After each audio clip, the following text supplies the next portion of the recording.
Greetings and warm salutations to everyone. My name is Chioma Flora Johnson, and I will be presenting a small, presentation on Dr. Seuss's The Sneetches.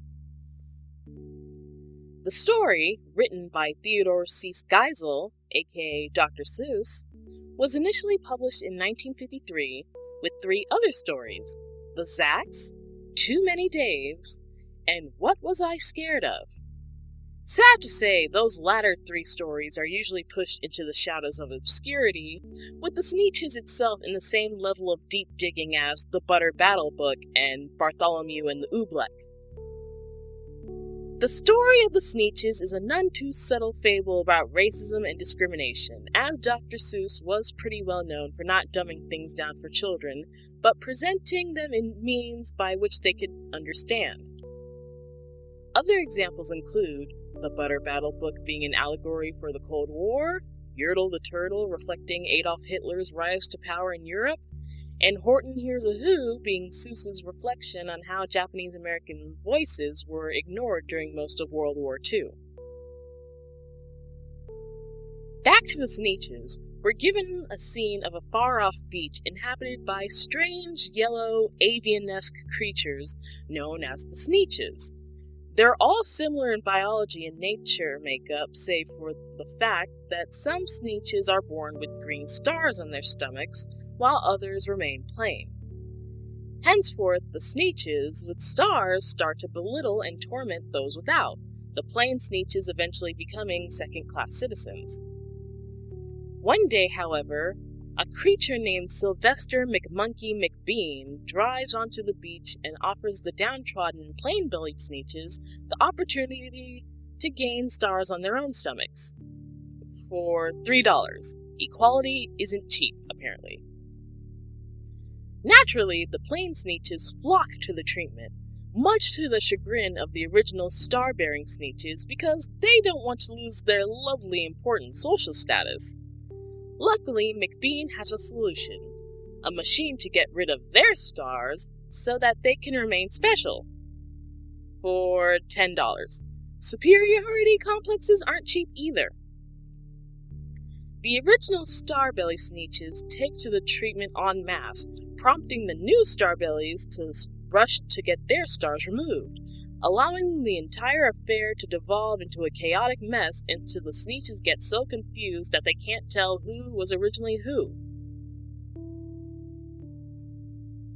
This goes on until they exhaust all of their funds, with McBean hightailing it with all of their money, proclaiming that you can't teach a Sneetch. However, the Sneetches finally learn from their experience how ridiculous their prejudices were, and finally accept that each and every one of them are no better and no worse than the other. The style of the Sneetches is quite set in Seuss's realm of fantasy with cartoon characters. Think back to the Sneetches' designs and the name Sylvester McMonkey McBean. For more formal elements, we look to color scheme and character design, as well as setting. The Sneetches, save for some being younger, don't have any differing features aside from the stars, or lack thereof, so there's no issue of gender dimorphism or hair color or clothing type to complicate the point that Seuss was trying to make. The pictures are colored in tones of yellow, green, and blue originally. This only changes when an element of chaos, McBean's machines, are introduced, the machines being a stark red color in comparison to the tones of the book before.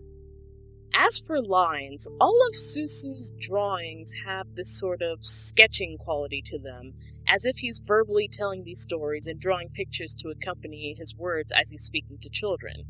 It somewhat engages children to see these drawings because, they're being drawn right in front of them. Rhythm and motion.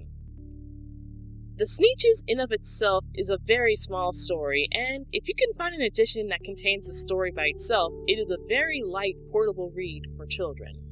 But even if you can get an original compilation with the original 4, children will still be able to appreciate it.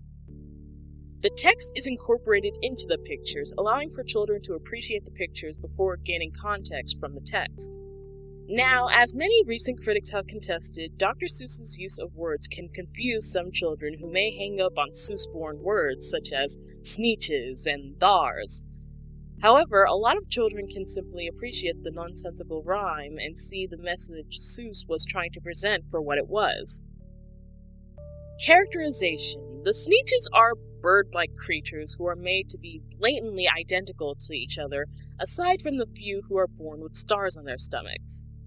Furthering the point that Seuss was trying to make, that all human beings are alike save for minute differences that, in the grand scheme of things, don't really matter.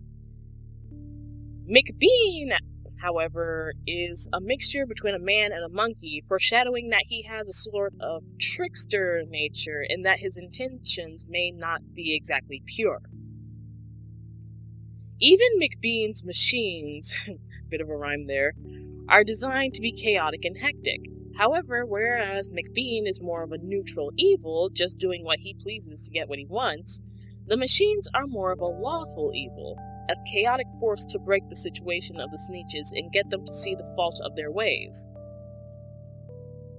Themes to note include, of course, the prejudice and the discrimination.